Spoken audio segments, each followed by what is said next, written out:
नमस्कार, good evening. पूरा दिन बीत जाने के बाद शोर शराबे से दूर जाहिर है आप ये देखना चाह रहे होंगे कि मेरे मध्य प्रदेश में आज क्या हुआ। तो मैं राहुल सौमित्र अगले 24 मिनट में आपको बताऊंगा कि आज मध्य प्रदेश में क्या हुआ।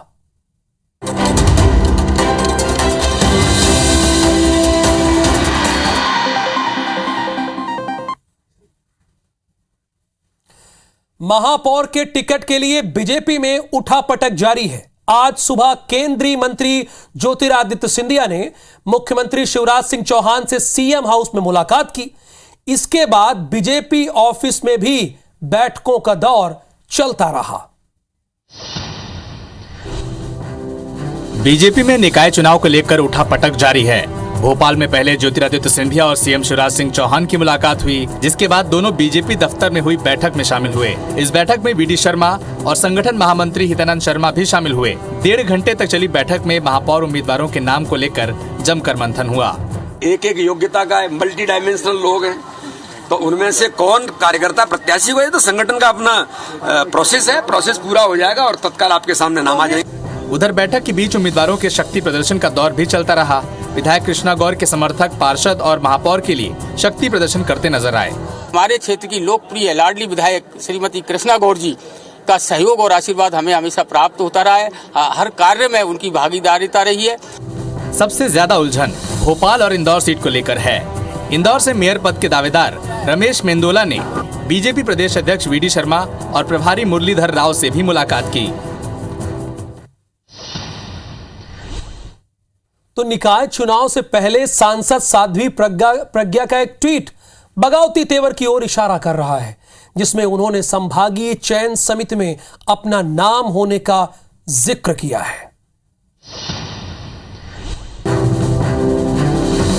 बीजेपी में नगरीय निकाय चुनाव को लेकर संभागीय चयन समिति में शामिल नहीं किए जाने को लेकर सांसद साध्वी प्रज्ञा ने अपनी चुप्पी तोड़ते हुए एक ट्वीट किया, जिसके बाद एमपी की सियासत गरमा गई है। जिसमें उन्होंने लिखा है कि हजारों प्रश्नों का एक ही उत्तर है और चयन समिति में नाम न होना संगठन का निर्णय है। साथ ही उन्होंने लिखा है कि 8 विधानसभा की जनता ने उन्हें सांसद चुना है और उस जिम्मेदारी का निर्वहन वो करती रहेंगी। जो ट्वीट किया उनकी अपनी भावनाएं माननीय सांसद जी को, मुझे नहीं लगता कि किसी भी विधायक सांसद को अपनी बात को कहने के लिए किसी समिति की आवश्यकता होती। इधर साध्वी प्रज्ञा की ट्वीट से उपजी नाराजगी पर अब कांग्रेस तंज भी कस रही है। प्रज्ञा ठाकुर जी की और अनर्गल बयान करती हैं, तो ये जनता उनका चाल चरित्र चेहरा जान चुका है और भारतीय जनता पार्टी भी जान चुकी है, इसलिए भारतीय जनता पार्टी उनसे पीछे छुड़ाना चाहती है। चुनाव से पहले साध्वी का समिति में शामिल न होना और फिर बगावत वाले अंदाज में ट्वीट करना चर्चा का विषय भी बन गया है। तो कई बार बगावती तेवर भी देखने को मिलते हैं, लेकिन बीजेपी में निकाय चुनाव में सतना के सांसद गणेश सिंह के भाई के ट्वीट से बगावत की खबरें सामने आ रही हैं। हालांकि सांसद ने बचाव करते हुए ट्वीट को पूरी तरह से फर्जी बताया है।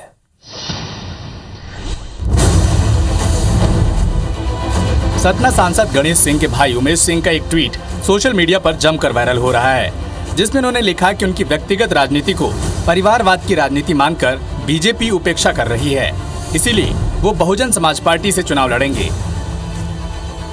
उमेश सिंह के इस पोस्ट के बाद उनके भाई बीजेपी सांसद गणेश सिंह ने बचाव करते हुए पोस्ट को फर्जी बताया और कहा कि सब कुछ ठीक है, बगावत की कोई खबर नहीं है, उनके भाई कहीं नहीं जा रहे। फेक खबर है।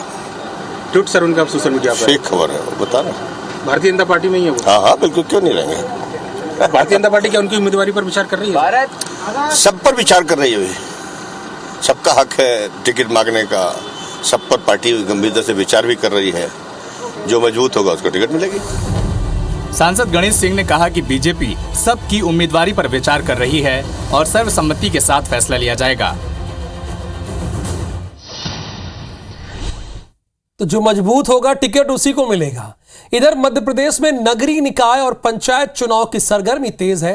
इस समय चुनावी चकल्लस का पारा हर गली मोहल्लों में चढ़ा हुआ है। वहीं नेताओं में बयानबाजी और आरोप प्रत्यारोप का दौर भी जारी है।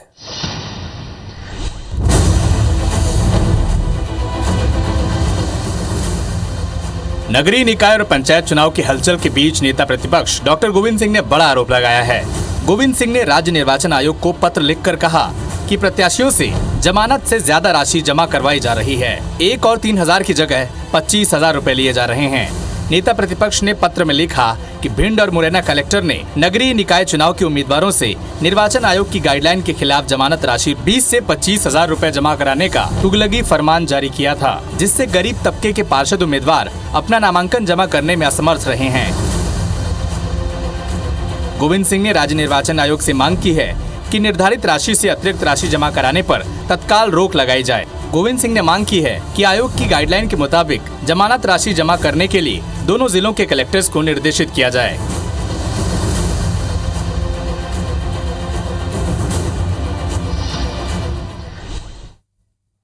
शाहजहांपुर के 2 ग्राम पंचायतों में निर्विरोध निर्वाचन से सरपंच और पंच का चुनाव कर लिया गया।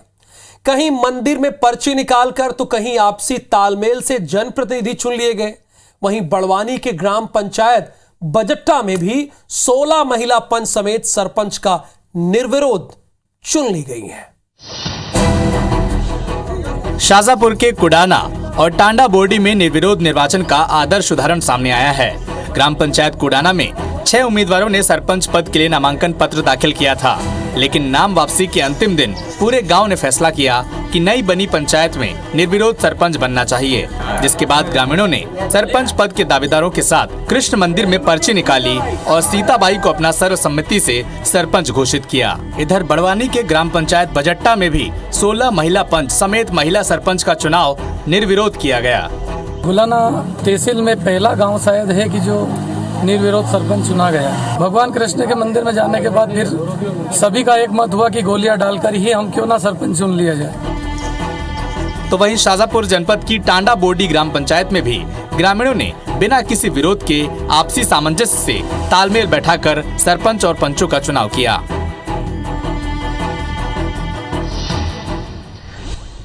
तो भोपाल में बदमाशों के ब्लेड से हुए हमले में आज महिला से सीएम शिवराज ने मुलाकात की है।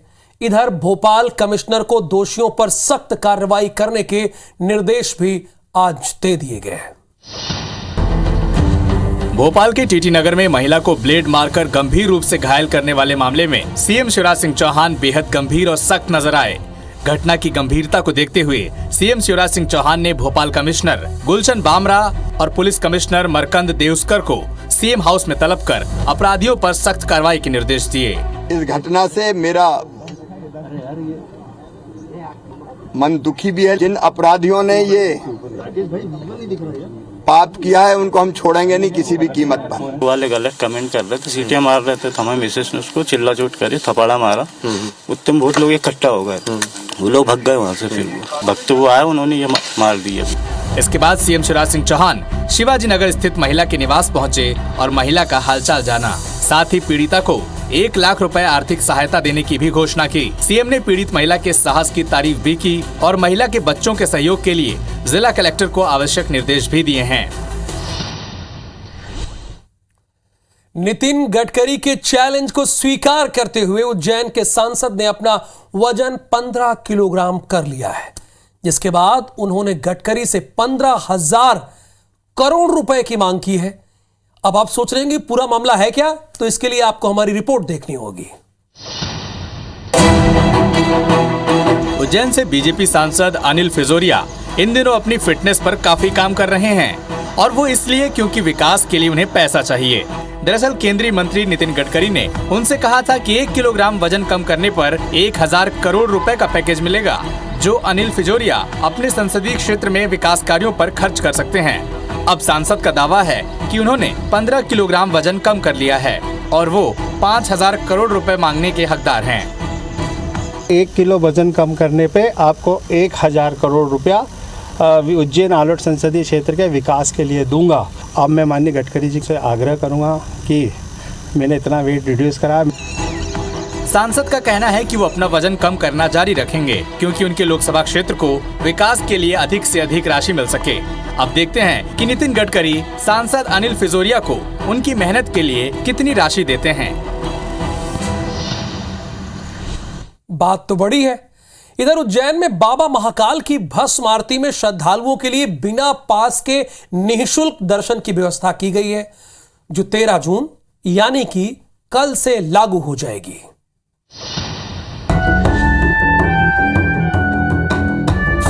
उज्जैन में महाकाल मंदिर प्रबंध समिति की बैठक में बड़ा फैसला लिया गया है। विश्व प्रसिद्ध महाकालेश्वर मंदिर में प्रतिदिन होने वाली भस्म आरती को लेकर नई व्यवस्था 13 जून यानी कल से लागू की जाएगी। इस व्यवस्था के तहत जिन श्रद्धालुओं को भस्म आरती में प्रवेश के लिए पास उपलब्ध नहीं हो पाते हैं, उन श्रद्धालुओं को बिना पास के ही भस्म आरती में प्रवेश दिया जाएगा। इस व्यवस्था को चलित भस्म आरती का नाम दिया गया है। जो ऑनलाइन टिकट नहीं ले पाते हैं, बुकिंग नहीं करा पाते हैं, उस तरीके का शुल्क नहीं लिया जाएगा। वो कार्तिक मंडपम में एक तरफ से आके और दूसरी तरफ से निकल सकते हैं, भस्म आरती के दर्शन करके जा सकते हैं। महाकाल मंदिर प्रबंध समिति के मुताबिक बीते दिनों से ये देखने को मिल रहा था कि बाबा महाकाल की भस्म आरती में प्रवेश के लिए देश और विदेश से हजारों की संख्या में श्रद्धालु उज्जैन आते हैं, लेकिन उनमें से कुछ ही श्रद्धालुओं को भस्म आरती के लिए पास उपलब्ध हो पाता है। लेकिन इस फैसले से उन्हें भस्म आरती में निःशुल्क प्रवेश मिल पाएगा। ऑनलाइन गेम की लत की वजह से आत्महत्या के मामले बढ़ रहे हैं। ताजा मामला इंदौर का है, जहां चंदन नगर इलाके में मोबाइल पर गेम खेलने से मना करने पर एक लड़की ने फांसी लगाकर आत्महत्या कर ली। इंदौर के चंदन नगर इलाके में मोबाइल पर गेम खेलने से मना करने पर एक युवती ने फांसी लगाकर आत्महत्या कर ली। सेक्टर डी में रहने वाली सारा परवीन हमेशा मोबाइल पर गेम खेलती रहती थी। उसकी इसी आदत को छुड़ाने के लिए परिजन उसे हमेशा रोक टोक करते थे। आज भी परिवार वालों ने सारा को मोबाइल पर गेम खेलने से मना किया और डांट भी लगाई, जिसके बाद गुस्साई सारा ने खुद को कमरे में बंद कर लिया और कुछ देर बाद फांसी के फंदे पर झूल गई। मोबाइल बार बार देखा करती थी, तो इसी बात पे से नाराज होकर उसको समझाया कि मोबाइल मत देखा कर। इसी बात पे से संभवतः वो नाराज होकर फांसी लगाई है उसने। हालांकि पुलिस को अब तक कोई सुसाइड नोट नहीं मिला है, लेकिन पुलिस परिजनों से पूछताछ कर रही है। इसी तरह एक मामला पहले भी सामने आ चुका है, जहां 10 जून को भी मोबाइल पर गेम खेलने से मना करने पर एक और छात्रा ने आत्महत्या की कोशिश की थी। फिलहाल उसकी हालत गंभीर बनी हुई है।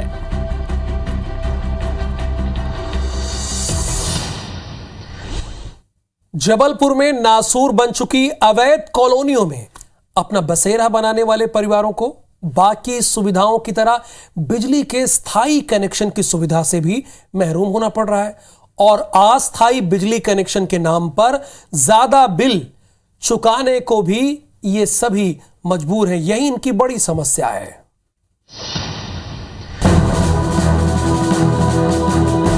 जबलपुर में अवैध कॉलोनी पर अस्थायी कनेक्शन भारी पड़ते जा रहे हैं। नियमों के मुताबिक अवैध कॉलोनी में रहने वाले परिवारों को स्थायी कनेक्शन नहीं दिए जाते हैं, लिहाजा अस्थायी कनेक्शन लेकर बिजली की ज्यादा दरें चुकाने के लिए उन्हें मजबूर होना पड़ रहा है। दरअसल अवैध कॉलोनियों का हवाला देकर बिजली महकमा इन कॉलोनियों में रहने वाले परिवारों को स्थायी बिजली कनेक्शन नहीं देता है और अस्थायी कनेक्शन देकर उनसे मोटी रकम वसूलता आ रहा है।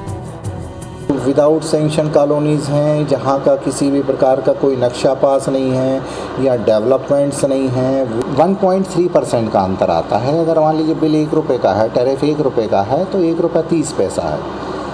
30% ज़्यादा है उस पर। पिछले कई सालों से अवैध कॉलोनियों के निवासियों को स्थायी बिजली कनेक्शन देने की मांग की जा रही है, लेकिन अब तक इनकी सुध लेने वाला कोई नहीं है। लेकिन चुनावी मौसम में लोग सरकार की तरफ टकटकी लगाए देख रहे हैं।